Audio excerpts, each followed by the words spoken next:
안녕하세요. 안녕하세요. 네, 3부 상담사들의 토크. 네, 오늘 아침은 우울하지 않았습니다. 책에서 나오는 내용과 이제 저희가 보통 수치심이나 이 고정관념, 불안 이런 것들과 관련해서 자주 하게 되는 생각, 내담자들을 보면서 느끼게 되는 거 이런 거 자연스럽게 얘기하는 시간으로 진행을 해볼게요. 네. 이제 이 책에서는 올해 이 저자 자신이 자기의 본가에서부터 물려받게 된 그런 수치심에 대한 얘기로 이렇게 본인이 극복한 얘기에서부터 그런 내담자들을 본인이 어떻게 또 상담을 하는지에 대한 그런 스토리로 이어져 있는 것 같아요. 저희가 상담을 하다 보면은 이제 수치심 좀 오래된 수치심 버릴 수 없을 것 같은 수치심을 지고 오시는 분들이 계시잖아요. 네. 근데 특히 부모가 자녀에게 수치심을 심어주는 그런 말들에는 어떤 것들이 있는지 여기 부모 되신 분들도 방송 많이 들으시니까 청년뿐 아니라 한번 얘기 좀 해볼까요? 뭐 넌 왜 맨날 그러니? 뭐 그런 말들 있잖아요. 맨날 뭐 혹시 뭐 부모님들한테 그런 얘기 들으신 적 있나요? 뭐 너가 항상 그렇지 뭐라든지 뭐 넌 맨날 왜 맨날 이 모양이냐? 뭐 말끝마다 지적을 받거나 한심하다고 평가를 받거나 되게 긍정적으로 피드백을 받고 컸음에도 불구하고 그런 멘트는 꼭 있었던 것 같아요. 네, 절대 못 고치는 것들이 좀 있었거든요. 저는 예를 들어서 어떤 말을 들으셨어요? 도대체 너는 생각이 있는 거니 없는 거니를 있는데 진짜 제가 생각해도 심한 것들이 있어요. 예를 들면은 가기 전에 저 빨래를 빨래거리에 걸어놓기만 아니라 따로 손빨래를 해놓으시고 시간이 이제 다 안 돼서 물기를 뺀 다음에 그러면 제가 화장실을 갈 거니까 화장실 바로 이렇게 문 열면 보이게 이렇게 걸어놓고 그거를 바깥 빨래대에 널어놔라. 그렇게 말씀하시면 저는 제가 해야 될 어떤 일이 있으면 아무 생각이 안 들어요. 그게 눈에 있어도 그 일을 지령을 받았는지를 까먹고 그럴 수 그리고 있죠. 예, 현관에 나갈 때 이거를 뭐 어떻게 해놔라 하면 저는 그거를 그냥 넘어서 간대요. 불편해서라도 알 텐데. 근데 제가 뭔가 빨리 일을 해야 될 일이 있거나 어딜 가야 된다 하면 새까맣게 까먹는 거예요. 반갑습니다. 저도 그래요. 몰입력이 뛰어난 거죠. 몰입을 잘하고. 근데 좀 그게 너무 심하니까. 네. 귀머거리라는 얘기도 많이 듣고 안 들려요. 뭐 하고 있으면 네. 집중하고 있으면. 네. 처음 알았어요. 제가 가능기가 먹었다는 거를 중학교 때 중3 때 저 뒤에 앉아 있던 남자애가 소리를 확 지르더라고요. 몇 번을 불렀는데 넌 날 무시하니 그러면서 아니 그건 아니고 가능기가 먹은 거야 그게 막 그래서 이게 가능기가 먹은 거구나. 저도 못 듣습니다.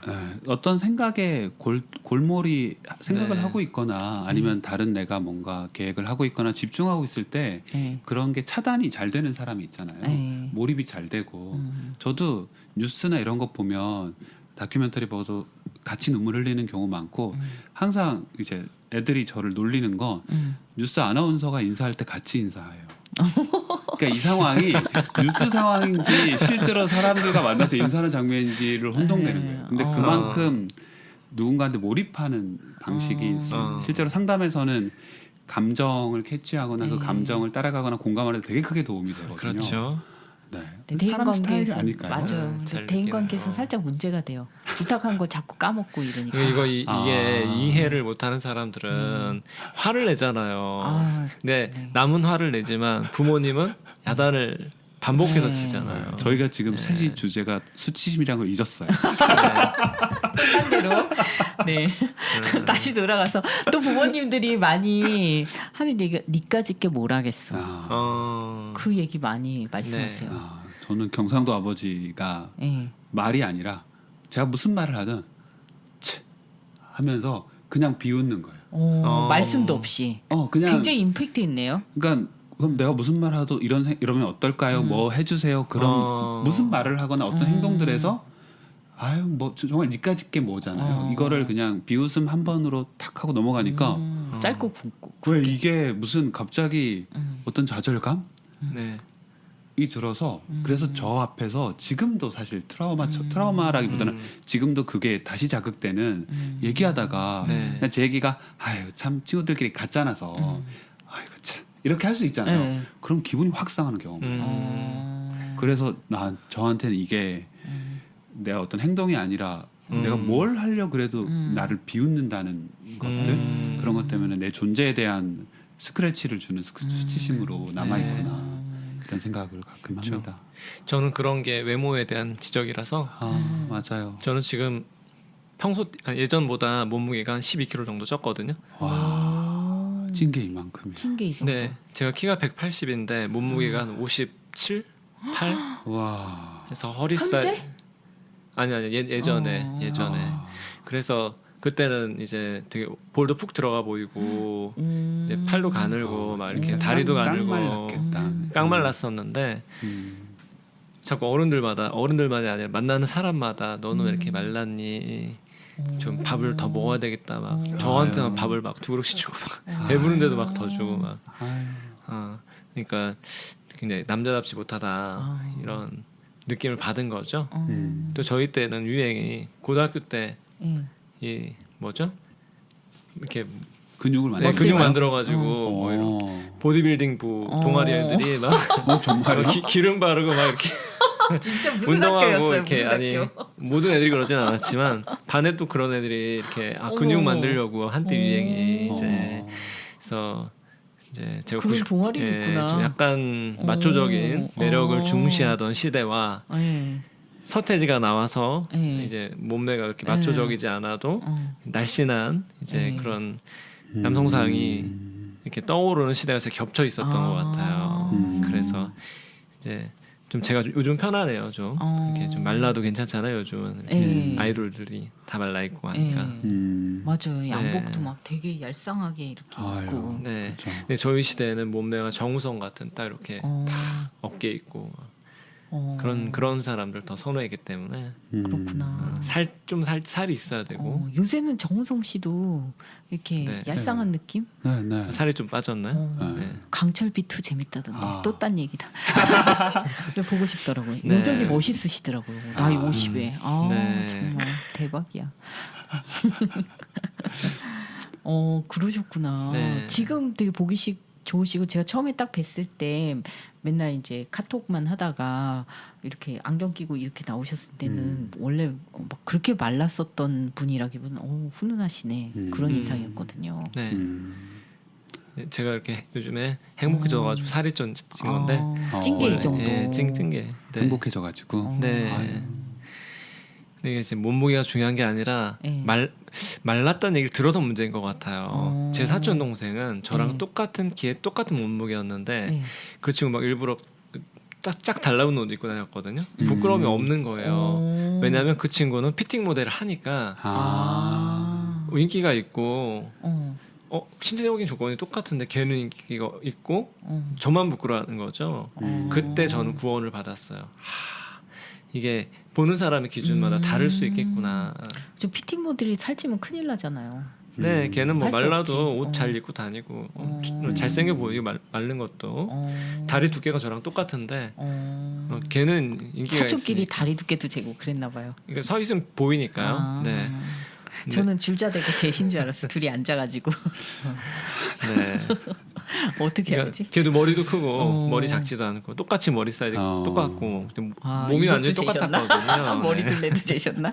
키, 몸무게 뭐 이렇게 팔 얇고 뭐 다 똑같았는데 저는 다 저를 숨기려고 펑퍼짐한 옷만 입고 다니고 걔는 짝 달라붙는 옷을 입고 다녀가지고 걔가 저의 희망이 됐었어요. 그렇구나. 그래서 저도 그래서 일부러 막 스타일 바꾸셨어야지 그럼.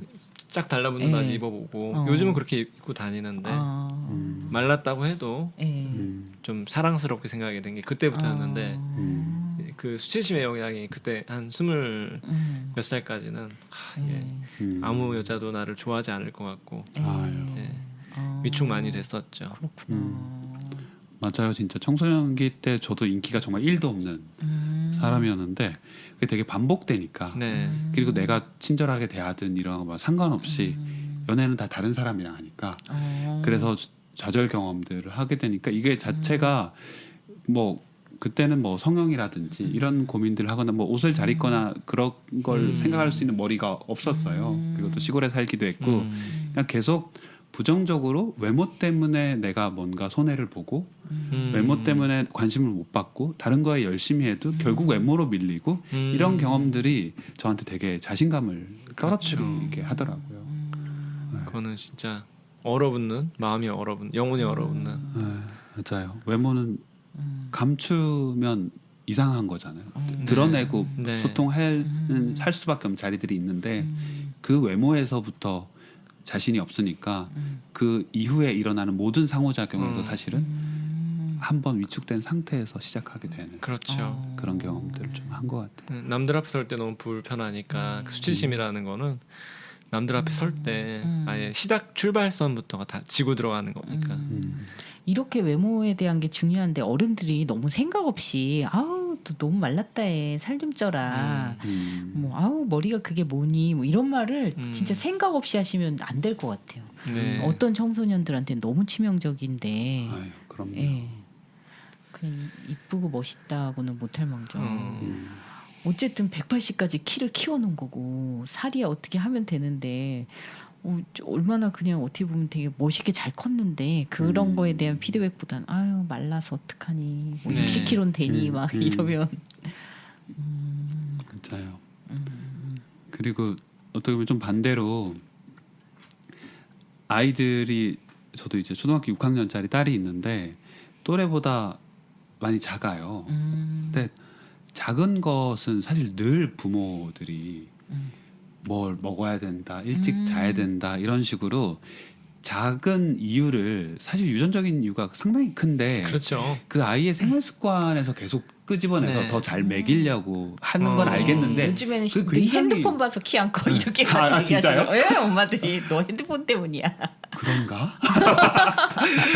근데 너무 그거를 맞지도 않은데 그런 식으로 스스로가 자기 행동을 미워하게 이건 얼마나 자기 외모상이 자기 때문이가 되잖아요. 그런 식의 말들을 너무 하는 것 같아요. 그러니까 키 작아도 아무 문제 안 되는데. 사실 아무 문제 안 되잖아요. 그렇죠. 그거를 되게 키가 작으면은 차별이 있기 때문에 우리 사회 너무 외모 차별이 심한 것 같아요. 뭔가 예. 키가 커야 되고 뭐 살찌면 안 되고 그러니까 그런 어떤 뭐 비행기 승무원들도 우리나라 승무원들만 막 모델같이 뽑아놓고 근데 외국 비행기 타면은 뭐 맞아요. 되게 아주머니, 다양한 할머니들 계시고. 다양한 맞아요. 사람들이 있고 뭐 TV만 봐도 그렇고 동양 쪽의 승무원들은 다 너무 예쁘죠. 너무 우리나라뿐 차별이- 아니라 다 네. 이쪽. 남녀 차별이 너무 심한 것 맞아. 같아요. 여성을 그런 외모적인 것들이 음. 필수 요건으로 만들어버린 상품처럼 대하는 문화가 여전히 꽤 근데 그 화살이 거죠. 또 남자한테 녹거든요. 맞아요. 네. 남자들도 그런 약간 압박을 받나요? 외모가 괜찮아야 된다는? 뭐 요즘에 뭐 남자들도 화장품 많이 사고 이제 피부 관리라든지 이제 그런 압박을 많이 받죠. 근데 여성들 같은 경우는 그 일단 이성의 어떤 관심이나 이런 게 필요한 사람들인 경우 굉장히 사실은 귀엽거나 예쁘거나 뭐 섹시하거나라면 사실 남자들은 조금 더 그런 영역이 관대한 것 같아요. 그렇죠. 키 크면 괜찮다는 사람, 깔끔하면 괜찮다 이런 게 조금 다양하고 네. 약간 뭐 중후한 매력 생각보다 남성 상품화도 꽤 많이 진행되고 있지만 네. 한편으로는 그 상품화들이 굉장히 다채로워서 공략할 지점들이 꽤 많은 거죠. 근데 여성의 경우에는 굉장히 약간 프로토타입이라고 해야 되나? 그 원하는 것들이 많아서 아니 그렇게 태어나지 않았는데 그래야만 한다는 것 자체가 진짜 존재로 차별받는 네. 게 여성 차별이 훨씬 심하죠 현장에서는. 네. 네. 살기 맞아요. 네, 쉽지 않죠. 네. 저도 뭐 한 번에 뭐 순식간에 여러 가지 지적을 받아요. 눈은 뜨고 말하지. 뭐 너 어디가 안 좋니? 왜 이렇게 까마니? 뭐 이런 거부터. 머리숱이 진짜 없구나. 선생님은 이 중에서 제일 눈이 크신 것 같은데. 여기서 그거는 1등. 설마 저 그거는 태어나서 처음이자 마지막으로 듣는 말인 거예요. 아, 전 항상 네. 눈 뜨고 말해. 아 그래요? 사진 찍을 때 눈 뜨고 찍어. 그 얘기 진짜 많아. 제가 지난번 방송을 보니까 전 눈 감고 얘기하는 것 같더라고요. 저보다는 좀 크신 것 같고 선생님은 제일 눈이 크신 것 같은데. 말도 안 돼. 저는 말 안 하고 있으면 사람들이 조는 줄 알아요. 그래서 고등학교 때 되게 혼났어요. 전 뒤통수도 맞았어요 선생님한테. 그죠. 아 네. 진짜 이 외모에 대한 것들은 정말 조심해서 말해야 되는데. 아, 그렇죠. 네. 절대 자고 있는 게 아닌데. 아 맞아요. 정신 또렷한데 졸려 보이다니. 근데 정말 부모님들이 아이의 네. 어떤 뭐 더 나아졌으면 좋겠다는 생각으로 외모에 대한 지적이나 네. 그런 거를 하겠지만 사실 그 외모는 뭐 정말 이제 수술하지 않는 이상 네. 바뀔 가능성이 적고 근데 그 바뀔 가능성이 적은 외모를 가지고 얼마나 세상에서 당당하게 살지는 부모님이 얼마나 그것에 대한 지적이 아니라 너는 그런 모습이 이뻐 그런 게 너의 장점이야 왜 이런 것들 그런 것들이 되게 힘이 되는 것 같아요. 저도 초등학교 때 선생님이 저를 보고 하회탈이라고 그러셨는데 그래서 웃는 모습이 되게 초등학생한테 인자해 보인다는 표현을 했어요. 그래서 되게 인자해 보이고 되게 착해 보이고 이런 얘기를 하니까 아 작은 눈이 착해 보이는 눈은 맞구나. 그러니까 이게 약간 어떤 사람 나를 장점으로 봐주는구나 하는 경험을 하게 되는 거잖아요. 그렇죠. 부모가 그런 식의 피드백을 계속 네. 해주면 좋지 않을까 싶습니다. 맞아요. 옛날에 희야 씨라고 무슨 희야인지 이렇게 손가락이 이렇게 두 개인가밖에 없는데 피아노 치는. 네. 근데 그 어머니가 그런 표현에서 우리 딸의 손이 튤립 같이 너무 예쁘다고. 그렇죠. 와 어떻게 저렇게 사랑할 수 있을까. 근데 참 사랑의 눈으로 보면 다 예쁘거든요. 뭐 눈이 크건 작건 이제 못생겨서 더 사랑스럽던데 사랑의 눈으로 보면. 그죠. 네. 근데 사랑을 온전히 못하는 게 있나 봐요. 사람들이 방해받으니까 두려워서. 맞아요. 근데 그런 마음으로 자식을 본다면은 그 자식이 잘 되지 않을 수가 없을 것 같아요. 그렇죠. 그리고 그 자식은 너무 행복할 것 같아요. 통통하면 통통한 대로 너무 귀엽잖아요. 뭐 이렇게 또 마른 대로 또 너무 귀엽고 이 나이 들어보니까 이제 알겠어. 내가 왜 그때 나를 미워했는지. 지금 보면은 진짜 그 뭐랄까요 그냥 마른 대로 귀엽고 통통한 대로 귀엽잖아요. 애들이. 그렇죠. 맞아요. 그리고 자신에 대해서도 조금 그래 외모 신경 좀 덜 써도 되지라는 식의 수치심에 갇혀 있던 것에서 조금 벗어나니까 오히려 내가 어떻게 나의 장점이나 매력이나 그런 거를 표현할지 알게 되고 그러니까 뭐 쓸데없는 막 자신감이 아니라 그냥 당당해지고 편안해지더라고요. 그러면 사람들이 오히려 뭐라 그래야 될까? 더 편안하고 친밀하게 느끼고 또 호감을 가져준다 이런 경험을 하게 되는 것 같아요. 내가 내 자신에 대해서 좀 편안해질수록 상대도 편안해지고. 맞아요. 또 저는 제 생각보다 다른 사람의 반응이 더 성숙하다고 느낄 때가 있어요. 아직은 내가 좀 내 외모나 이런 게 마음에 안 드는데 다른 사람이 나를 편안하다고 좋아해주면 이제 거기에 딸려가는 느낌이 들 때도 있더라고요. 진짜요? 네. 오늘 되게 웃으며 화나시고 그러셔가지고 되게 기분 좋게 하는 에너지를 내시는데. 감사합니다. 어. 그래서 진짜 그냥 거기에 또 부응하게 돼서 맞아요. 상대방한테 내가 이렇게 좋은 기대를 걸어주고 좋게 생각해주는 게 그 서로에게 되게 유익하고 저 상대도 그 기대에 부응하면서 거기에 맞춰서 이렇게 행동하게 돼서 자식이 조금 외모도 마음에 안 들고 못생겨서 마음에 안 든다 그런 얘기하시는 분도 계세요.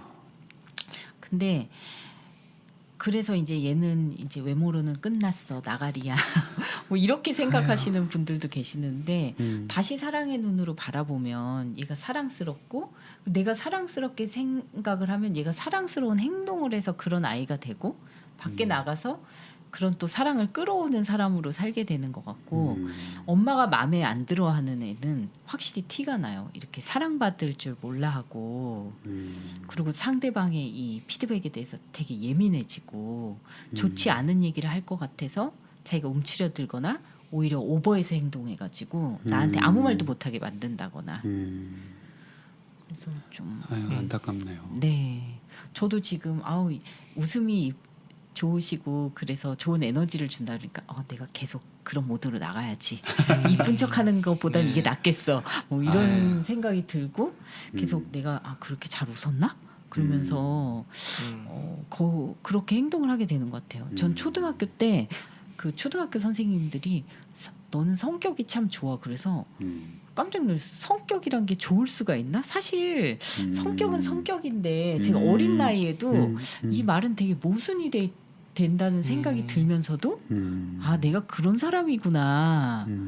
그런 생각을 제가 뭐 성격이 저도 막 그 엄청 스펙타클한 유아 시절, 유년 시절을 보냈는데 저희 성격에 있어서 근데 그거를 넌 성격이 좋아라고 학교에서 선생님들이 그렇게 얘기를 또 하시나 봐요. 그래서 그러니까 이제 그런 애처럼 행동하게 되고 몰라요. 그런 면이 있었겠죠. 근데 난 그런 사람인가 보다 이런 생각을 하게 또 되는 것 같더라고요. 그래서 이 어른들의 피드백, 부모나 선생님의 피드백 되게 중요한 것 같아요. 수치심도 그렇고 또 자존감도 그렇고 스스로 만들어내는 게 아니라 주변 사람들의 반응에 따라서 맞아요. 믿어주는 대로. 네. 그래서 또 여러분들이 그런 피드백을 줄 수 있는 모임을 찾아가야 된다고 생각해요. 맞아요. 맞습니다. 왜냐하면 외모에 집중을 하는 사람들끼리 모이다 보면은 아무래도 그거에 관한 얘기들이 많아지고 거기에 대한 피드백이 많아지니까 좀 나에 대해서도 편안하고 좋게 생각하고 외모가 뭐 안 중요할 수는 없지만 그게 다 있지 않은 모임을 좀 찾아가고 자꾸 네 맞습니다. 주변에서 어떤 걸 중요하게 생각하느냐에 따라서 이제 뭐 외모에 대해서도 정장 스타일 뭐 어떤 스타일 아니면 뭐 자유로운 그냥 개성을 드러낸 스타일에 누구나 있느냐에 따라서 나도 되게 괜찮은 것처럼 느껴지기도 하고 반대로 되게 못난 것처럼 느껴지기도 하잖아요. 좋은 모임 찾아가고 좋은 얘기를 듣고 내가 또 좋은 얘기를 했을 때 쟤 왜 갑자기 뭐 뜬금없이 왜 저래? 그거보다는 그래 고마워 뭐 이런 모임을 만들던지 애써서 찾아가든지 하셔야 된다고 생각해요. 노는 물이 중요합니다. 그래서 노는 물. 네. 그러고 보니까 생각나네요. 금묵자흑 이러면은 애들이 다 저를 다 일제히 쳐다봤던 제가 까매가지고 그러면서 남자애들이 책상을 막 저 자리에서 막 밀고 했던 기억이 갑자기 나네요. 네. 요즘 유행은 반대잖아요. 요즘 유행은 딱 이 정도의 그런 피부 색깔이 이효리가 사람들은 이효리 되게 좋아했잖아요. 이효리 또 생각나네. 애들이 그렇게 놀렸어요. 라면 100개 먹고 뿌른 이효리라면서 저보고 외모에 대해서 엄청 피드백 많이 받았네요. 막 떠오르네요. 까만 거 하니까. 그럼 어느 날 저희 반 남자애가 중학교 2학년 때였어요. 앞에 딱 걸어가더니 칠판에다 저희 집 전화번호를 적는 거예요. 그래서 뭐야 쟤? 그랬는데 밑에다가 연탄 가게. 헐 테러인데 그 정도는. 까맣다고. 그러게요. 못됐네 진짜. 저는 근데 그 외모에 대해서 그렇게 놀림을 당했는데 좀 이렇게 굴하지 않은 게 신기하네요. 굴하지 않으셨죠. 네, 태어나면서부터 피드백을 받았어요. 저희 어머니가 저를 낳고 애가 바뀐 것 같다고 그래가지고 병원이 난리가 났다는 이틀 동안. 참 그런 끝없는 그 피드백이 학교에서도 지금 그때는 몰랐는데 지금 생각하면 학교 담임 선생님들이 해마다 저를 데리고 물어보셨어요. 너네 엄마 새엄마니? 이렇게. 근데 저희 엄마가 굉장히 미인이셨거든요. 정말 두드러진 미인. 근데 저는 이제 굉장히 무난하게 생기고 까맣고 마르고 어릴 때는 깡마르고 새까맣고 약간 그런 느낌이어가지고 학기 초가 되면 너네 엄마 새엄마니 딱 이 멘트 똑같아요. 지금 웃으면서 얘기하지만 그때는 웃기 힘들었을 텐데. 아니 근데 그때는 저 너무 또 몰라가지고 항상 너네 엄마 예쁘다는 얘기를 들으니까 이게 엄마가 예쁘다는 말이구나 하고 넘어갔는데 지금 생각하니까 너무 선생님이 절대 해서는 안 되는 거예요. 아주 개인적인 호기심이나 관심사를 애들이 어떻게 받아들일지도 모르고 던지는 거잖아요. 편견이 초딩 그 어린 애들한테. 그리고 만약에 진짜 그랬으면 또 그게 이제 되게 느낌이 이제 얘가 이런 그 재혼 가정에서 자라면서 이렇게 겪을 아픔에 대해서 선생님이 알려고 이렇게 하는 질문일 수도 있잖아요. 만약에 네, 이제 네. 이 외모에 관한 게 아니었다면 네. 너가 그러면 좀 힘들 수도 있겠다. 이제 힘들면 선생님한테 얘기해라. 애들이 많이 놀리니 이게 아니고 선생님이 진짜 단순 호기심에서 묻는 거잖아요. 맞아요. 그렇죠. 그러니까 이게 만약에 그런 이슈가 실제로 있었으면 굉장히 상처될 일이죠. 맞아요. 그렇죠. 그래서 진짜 지금 생각하면 할수록 끔찍한 질문이었는데 맞아요. 그때 제가 아무것도 몰랐어요. 네, 몰라서 다행이었네요. 차라리. 그리고 그런 얘기 워낙 많이 듣다 보니까 뭐 선생님도 또 그런 거 물어보시네. 동네에 지나가는 아줌마들도 물어보는데 그냥 그랬죠. 그 정말 조심해야 되는 네. 것들. 그리고 말씀하세요. 근데 이제는 뭐 직장인 괴롭힘 교육을 제가 어제 회사에서 진행했었는데 이제 그런 사적인 것들을 단순 호기심으로 다른 사람이 어떻게 느낄지 배려하지 않는 것에 대해서 처벌하기 시작한다는 게 저는 다행인 시대 같아요. 그래서 이제 선생님이면 상담사가 사실 개인적인 호기심으로 성적인 질문을 하거나 그러면 안 되는 게 저희한테는 중요한 윤리잖아요. 사실 교사도 당연히 더 그런 윤리들이 있어야 되고 그런 것들을 이렇게 하면 안 되죠. 요즘에 분들은 아마 안 하는 분들로 우리 아이들이 잘 크고 있지 않을까 믿어봅니다. 네. 저희 하나의 질문으로 네, 얘기가 막. 네. 네. 신념이나 고정관념에 대한 얘기들이 좀 나오는데 인지 치료에서는 특히 이제 미국에서 써진 책들은 이제 이런 신념이나 그 자기가 갖고 있는 관념에 대한 개입 얘기가 많이 나오니까 꼭 등장하는 것 같아요. 내담자들이 주로 갖고 있는 신념, 젊은 내담자들 만나면서 기억나시는 거 있으면 좀 얘기해 볼까요? 외모에 관한 거. 약해 보이면 안 된다. 네. 그렇죠. 외모에 관한 거? 아니 뭐 외모에 관한 얘기를 우리가 했고요. 또 다른 거, 뭐 흑수저 이런 얘기도 지겹도록 했지만 본인들이 그걸 잘 안 버리는 것 같아요. 제가 봤을 때는 그냥 우리 집은 그냥 이렇고 날 서포트해줄 능력이 안 되고 나도 뭐 변변찮게 이 가난이나 이 취업 못하는 이 상태에서 벗어날 길이 없고. 저는 라미님 얘기하시는 거랑 이어서 실수하면 안 된다. 그리고 뛰어나야 된다는 게 있는 것 같아요. 사실 뛰어난 사람은 몇 없으니까 뛰어나다는 표현이 있는 건데 평범하거나 미지근하거나 어중간하면 안 된다는 게 되게 말도 안 되는 소리잖아요. 다 어중간하니까 중간이잖아요. 제일 많으니까 평균이고. 네, 정규 분포 곡선도 네. 가운데가 제일 뚱뚱하고. 네, 나는 거기에 있는데 뛰어나지 못해서 열등하다라면 너무. 그래서 저는 제가 듣고 정말 고개를 끄덕인 말 중에 대한민국 사회는 1등 외에는 쪽팔려서 죽고 1등은 지쳐서 죽는다고. 그러니까 너무 행복하기 위한 기준이 너무 높고 그렇죠. 잘해야 되는 기준이 너무 높은 거예요.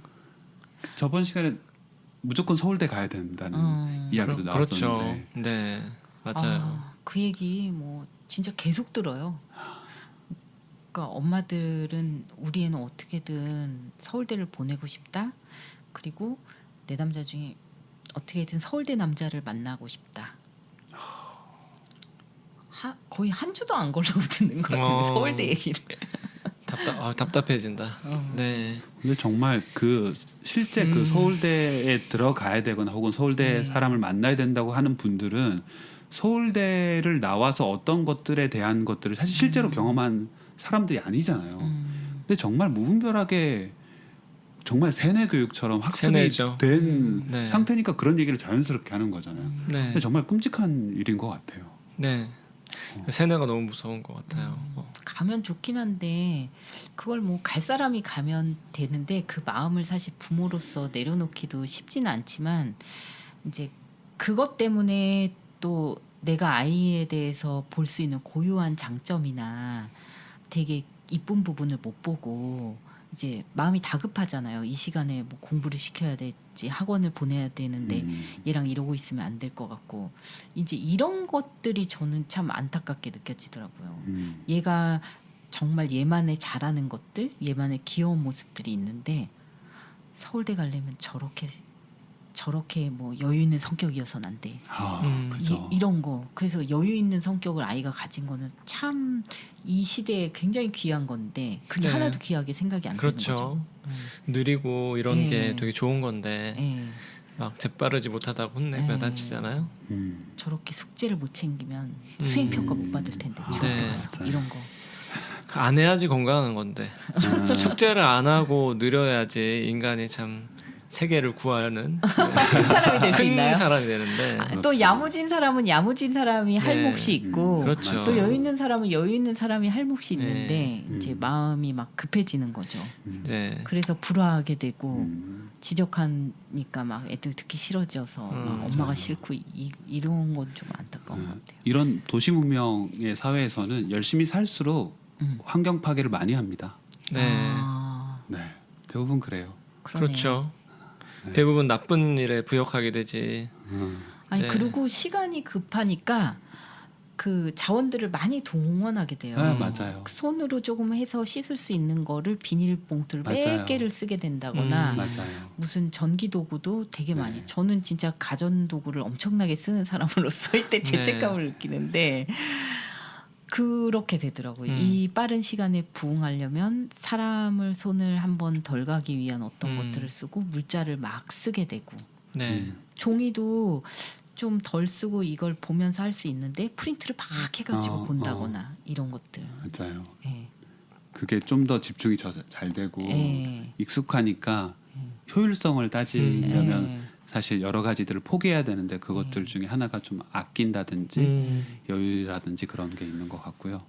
저는 좀 다르다고 생각했거든요. 부모들이나 고정관념들 이런 게 좀 벗어난 사람이라고 생각을 많이 했었는데 아이들에게도 공부하라는 쪽이 전혀 아니고 근데 생산적이어야 된다는 고정관념이 얼마나 있다는 걸 제가 무섭게 알았던 게 뭐냐면 그냥 놀지 마라. 유튜브를 좋아해? 그래 유튜브를 찍어봐. 너 만화 좋아해? 만화책을 그려봐.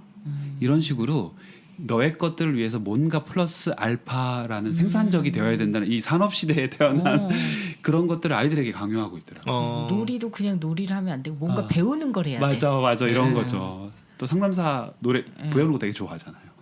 그러니까 배우는 거. 자격증 따고. 애들은 배우는 거 안 좋아하는데 저는 꼭 하고 싶어?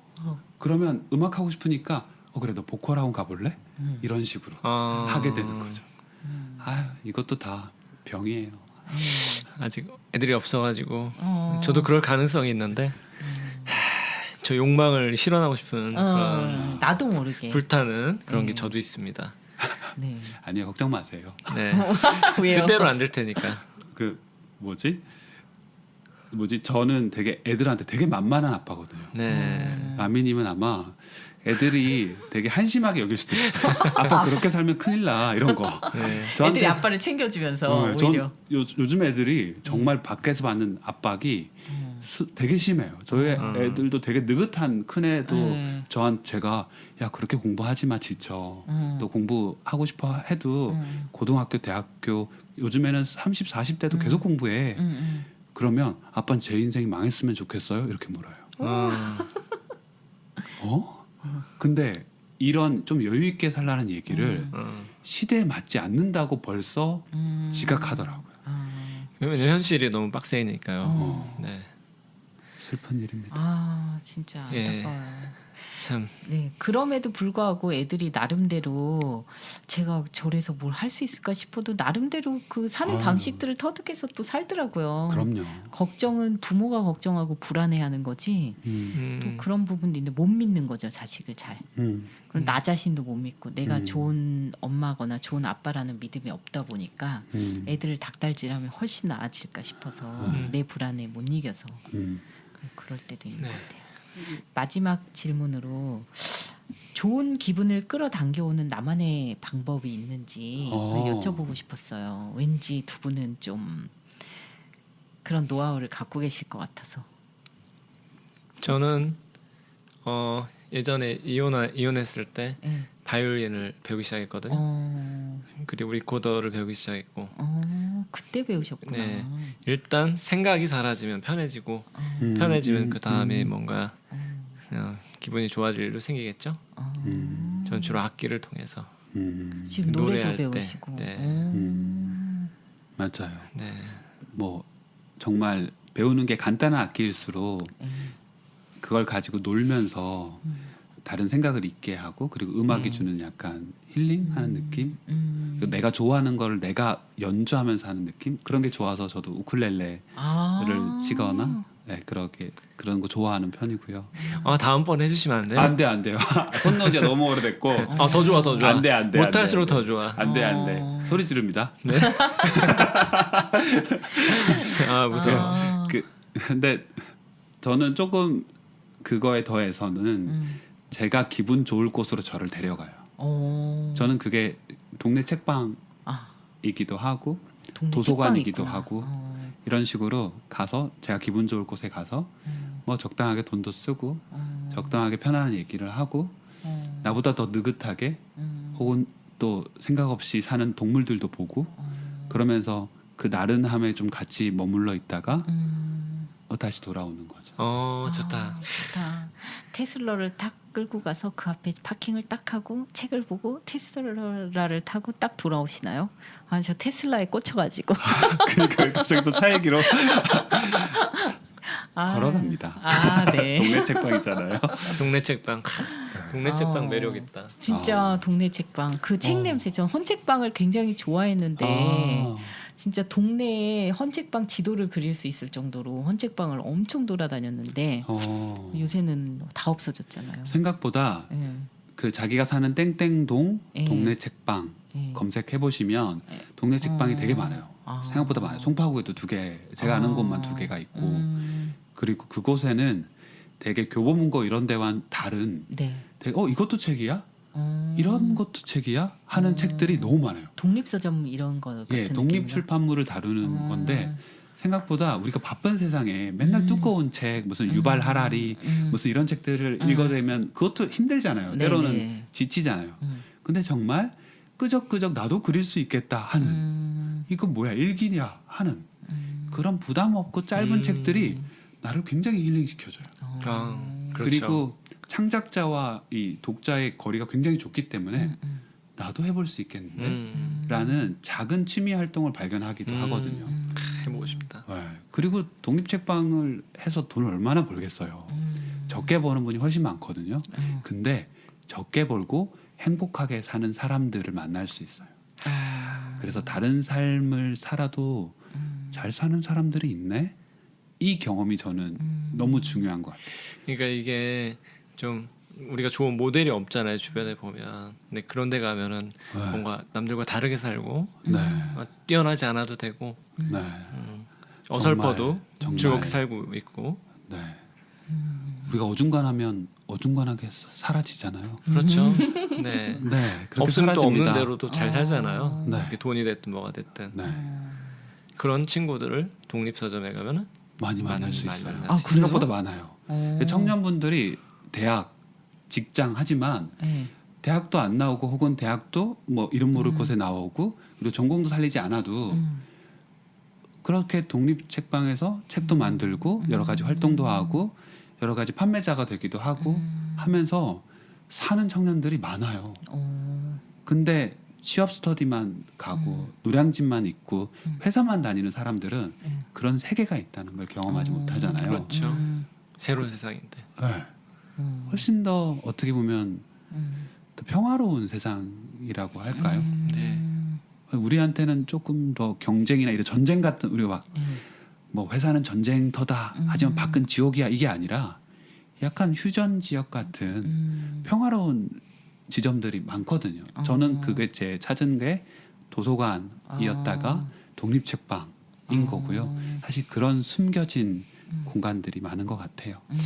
이 독립책방 이야기 또 다음에 또 들었으면 좋겠네요. 좀 더 들었으면 서점 좋겠어요. 이야기. 네, 서점 이야기. 각자 서점에 가서 서점 보물 발견해 보겠다.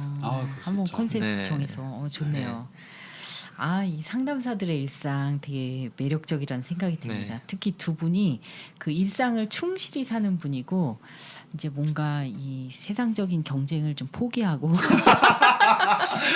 아니, 포기하지 않았습니다. 팩트로 때리시는군요. 이제 마지막 질문으로는요. 진정한 나 자신으로 살았으면 하는 나의 내담자에게 짧은 편지 혹은 청취자분께 네. 간단히 얘기하고 네. 마칠게요. 모든 건 당신의 잘못이 아닙니다. 이상하지도 않고 비정상도 아니에요. 날이 추우면 떨리는 것처럼 주변에서 오는 마음의 온도가 내려가면 자연스럽게 잘 되지 않습니다. 당신의 잘못이 아니니 조금 더 따뜻한 곳을 찾아 마음이 편안해지시기를. 오늘 녹음을 완전 요약해 주셨네요. 네. 그렇네요. 네, 슝슝님. 네. 제가 페이지를 봤는데 슝슝님이 직접 쓰신 책에서 네. 위로의 말을. 그 책 네. 한번 동영상에 들어봐 주실래요? 이거 어디서 살 수 네. 있어요? 네. 이 책? 네이버에서 검색하시면 독립 책방들에서 운영하는 온라인 네. 그 서점들이 나와요. 네. 그 알라딘에도 들어가 있는데 네. 그것보다는 독립 책방에서 사시는 게 이제 지역 서점을 살리는 일이라서. 네, 알겠습니다. 네. 읽어주세요. 102페이지고요. 네, 폈어요. 믿음에 대하여라는 네. A와 B의 대화 시입니다. 이제 라미님이 B를 읽어주시면 제가 네. A를 읽겠습니다. 그대 나를 믿지 말아요. 나는 외로운 사람. 그대 두고 혼자일 사람. 고집센 사람. 그대 울릴 사람. 감정 기복 심한 사람. 그대 지치게 할 사람. 재미없는 사람. 그대 오래 슬플 거예요. 그대는 괜찮은 사람이에요. 저는 단단한 사람이에요. 당겨 걱정하지 말아요. 그럴 땐 그대로 그러면 되지요. 지금은 우리가 서로에게 좋은 모습으로 있지만 하하, 영원히 그럴 순 없겠죠. 그러니 그대, 나를 믿어요. 그대는 외로운 사람, 말없이 안아줄게요. 그대는 고집센 사람, 저도 고집세니까 한판 붙어요. 그대도 나도 감정이 싱싱한 사람, 함께 크게 웃고 깊이 울어요. 그대는 세상 진지한 사람, 내 아무 말도 소중하게 들어줄 거라 믿어요. 그대는 참 좋은 사람. 정말 고마운 사람. 그대도 참 좋은 사람, 내가 사랑하는 사람. 이런 말들을 주고받는 네. 어떻게 보면 관계가 네. 한 사람을 살리지 않을까 싶습니다. 네. 참, 정말 다정한, 네, 다정한. 슬프고 야하고 다정한 네. 이 책입니다. 정말 네. 다 가지셨네요. 슬프고 야하고 다정한. 네. 네, 제목이 볼수록 좋아요. 네. 마치죠. 슬려다. 네. 부끄러워 오늘 하시네요. 네. 녹음은 소감도 말하지 말고 여기서 그냥 끝낼까요? 네. 마지막 한마디. 이렇게 슝슝님의 책 표지처럼 얼굴에 네. 분홍색이 책 표지를 닮아가네요. 너무 사랑스럽습니다. 저는 패스하겠습니다. 네, 오늘 이렇게 같이 녹음을 하는 것만으로도 너무 힐링이 되고 정말 상담사들은 어떻게 힐링을 하냐 하는데 저희는 오늘 녹음하면서 아주 긴 시간 힐링했습니다. 게임도 네. 하고. 네. 끝나고 맛있는 거 먹으러 가려고요. 네, 네. 여러분들도 자신만의 또 힐링 포인트 찾아서 좀 이 방송 듣고 푹 쉬시고 편안한 시간 보내시다가 네, 다음에 또 저희와 만나시겠습니다. 다음에 만나요. 감사합니다.